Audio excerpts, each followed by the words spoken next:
Você está ouvindo o podcast Refutações, uma produção do grupo Investigação Filosófica em parceria com o blog Refutações. Narração: Luiz Felipe Santos.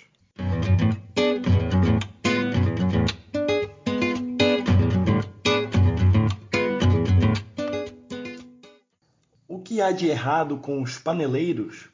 Texto de Sagi de Sales. Alguém é um paneleiro se em 2014 até 2016 protestou batendo panela contra o governo Dilma, o Partido dos Trabalhadores ou seu líder Lula. Por essa definição inicial, é difícil imaginar que os paneleiros e seus passados protestos incomodem tanto.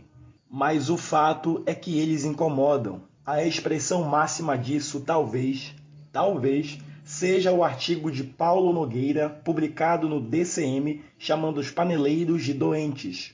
Mas o comportamento se repete em muitos de nossos colegas de esquerda. Todos os dias vejo algum de meus colegas de profissão praguejando os paneleiros ou os seus protestos. A ideia é que há qualquer coisa especialmente ruim nos panelaços brasileiros ou em seus membros. Afinal, há razões para pensarmos assim? Infelizmente, quase todas as vezes em que alguém pragueja os protestos ou os paneleiros, está apenas a expressar as suas emoções, sem se preocupar em apresentar qualquer argumento que desperte o interesse cognitivo.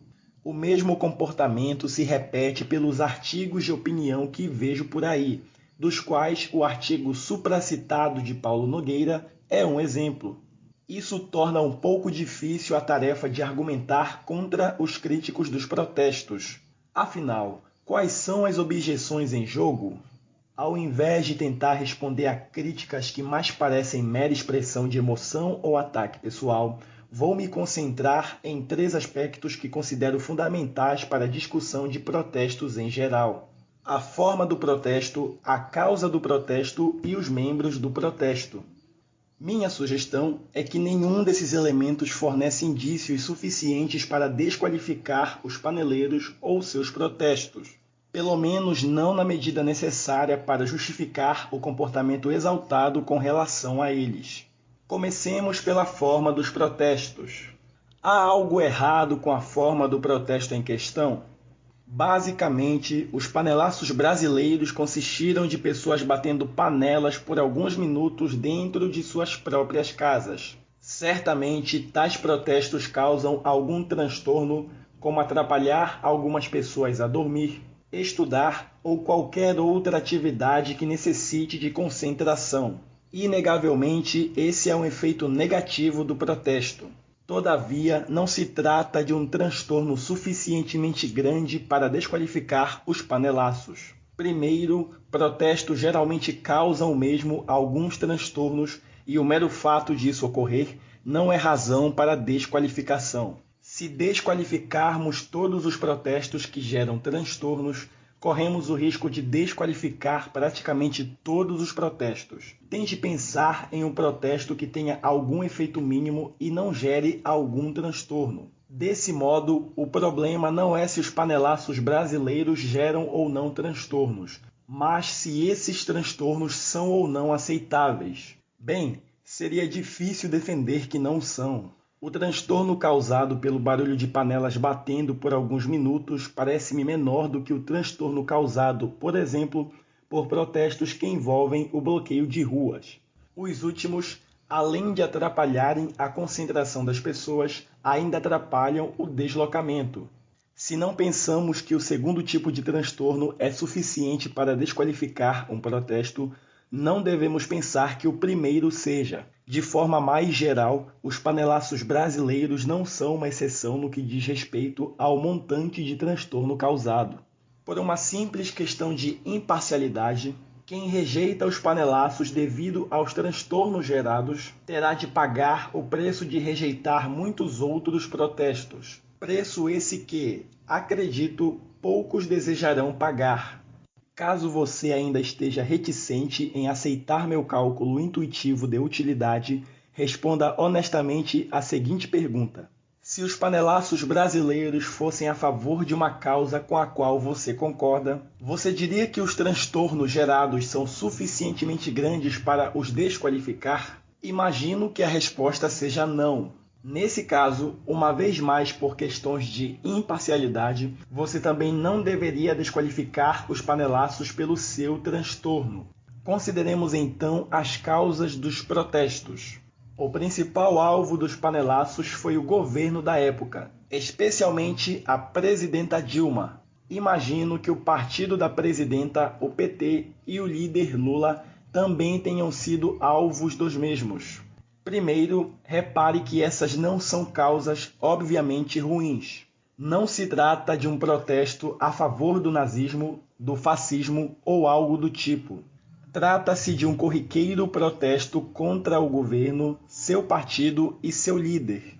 Segundo, fosse ou não o governo Dilma um bom governo, não era tão bom a ponto de não deixar razões para protestos por parte da população. Apenas para dar alguns exemplos, o governo em questão havia vencido uma eleição repleta de debates ridículos com discussões infantilmente agressivas. Eleição essa na qual fez uma campanha por vezes também questionavelmente agressiva contra alguns adversários. Após a eleição, preencheu os ministérios com escolhas para lá de duvidosas, sancionou uma redução da meta fiscal altamente polêmica por soar como uma alteração feita para salvar o próprio governo de descumprir a meta, começou a falar sobre uma crise que ela própria negava existir, mostrou dificuldade em controlar a sua própria base aliada, tomou atitudes evidentemente atrapalhadas, como colocar Lula no ministério no que parecia ser uma tentativa de salvá-lo, etc.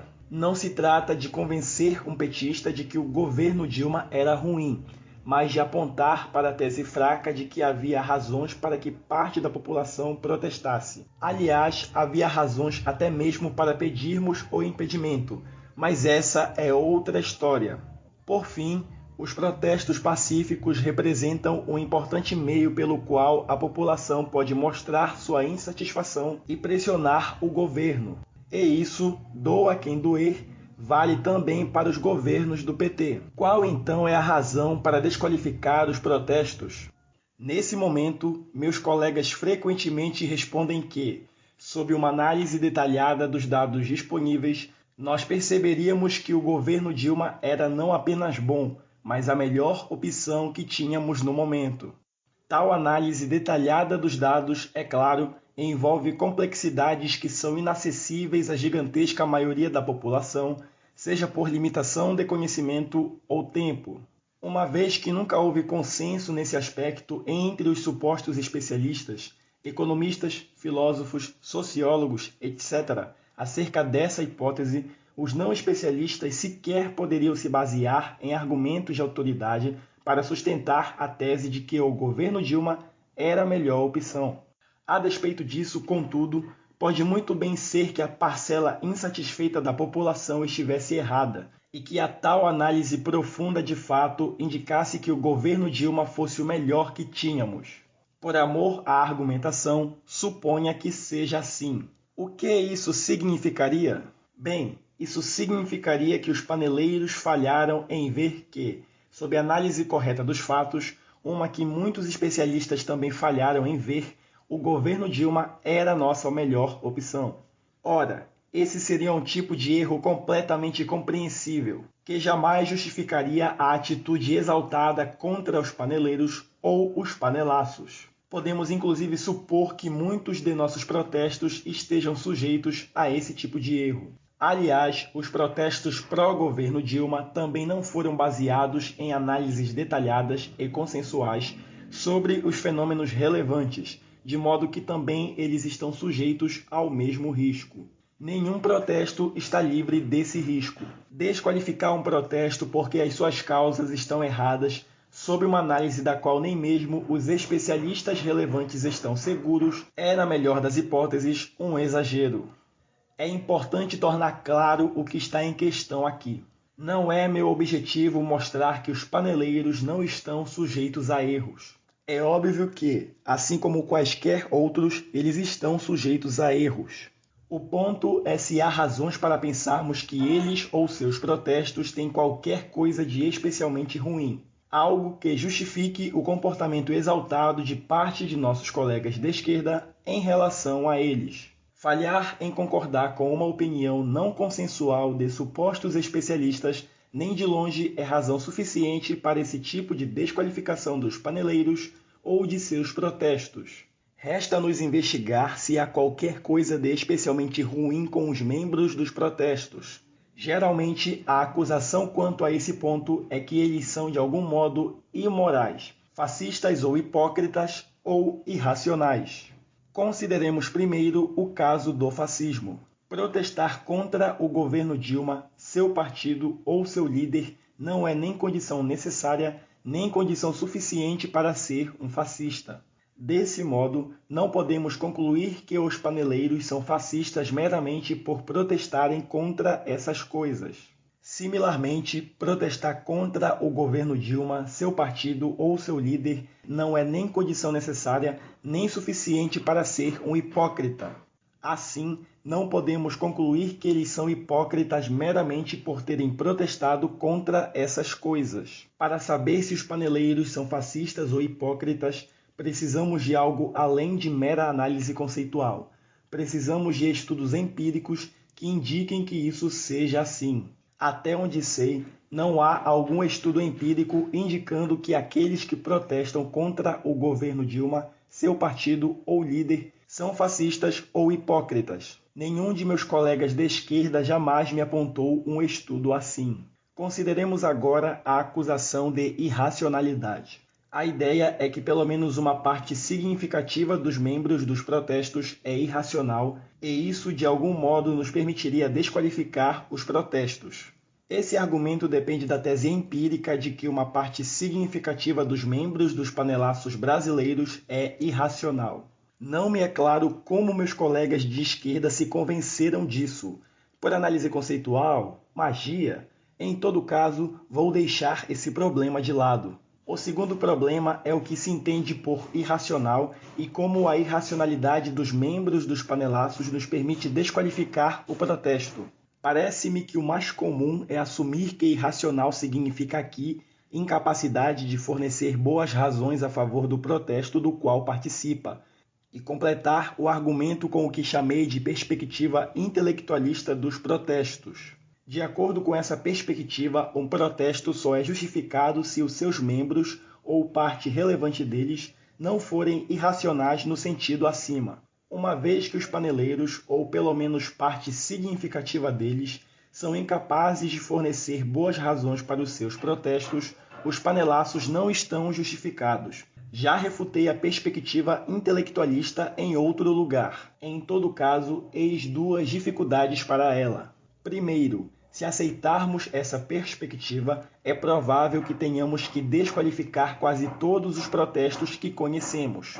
Quão raro é um protesto com membros suficientemente ilustrados a ponto de serem capazes de articular boas razões a favor do mesmo? Segundo, repetindo o que disse em outro lugar, o intelectualismo implica numa receita para que os governantes tiranos impeçam que quaisquer protestos contra eles sejam justificados.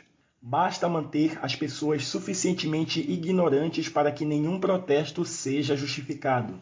Como as hipotéticas, em alguns lugares nem tão hipotéticas assim, vítimas do governo dificilmente conseguiriam um protesto a favor do qual uma parte significativa dos membros é capaz de fornecer boas razões, o governo teria sempre uma desculpa para desqualificar os protestos.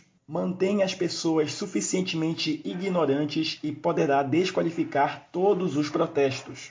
Qualquer perspectiva que tenha esta implicação deve ser rejeitada. A acusação, portanto, falha. Antes de encerrar a discussão com respeito aos membros dos panelaços, é interessante responder a uma possível objeção. Não poderiam nossos colegas de esquerda apoiar as suas conclusões negativas sobre os membros dos panelaços em sua própria experiência pessoal? Na falta de dados melhores, nossa própria experiência pessoal pode ser o único guia de que dispomos para certas crenças empíricas gerais. É verdade que se trata de um guia altamente falível, mas ainda assim é um guia.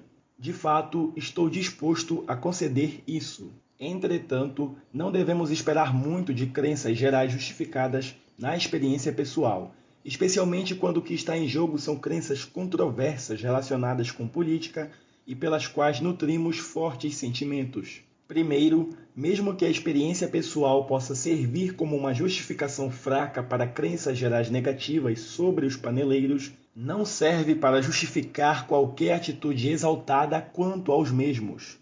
Segundo, há pessoas em diferentes lados do espectro político cuja experiência pessoal é usada para apoiar crenças gerais negativas sobre o outro lado. Muitos de meus colegas de esquerda apelam à própria experiência para justificar a crença de que os membros da direita são imorais ou irracionais. E muitos de meus colegas de direita apelam à própria experiência para justificar a crença de que os membros da esquerda são imorais ou irracionais. Aliás, pela minha experiência pessoal, há poucas coisas mais fáceis do que nossas experiências confirmarem nossas próprias ideologias políticas. No que diz respeito a essas ideologias ou às nossas crenças negativas sobre as pessoas do outro lado do espectro político, há razões para suspeitar que nossa experiência pessoal esteja sendo moldada por nossos próprios vieses políticos. Quando esse é o caso, a experiência pessoal falha até mesmo em ser um indício fraco. Por fim, o seguinte parece ser uma boa regra de ouro. Quanto mais graves são as acusações que fazemos ao outro lado, mais fortes deveriam ser nossos indícios para elas. Moral da história: não devemos nos empolgar muito ao usar a experiência pessoal contra os paneleiros. Nesse caso, todo cuidado é pouco.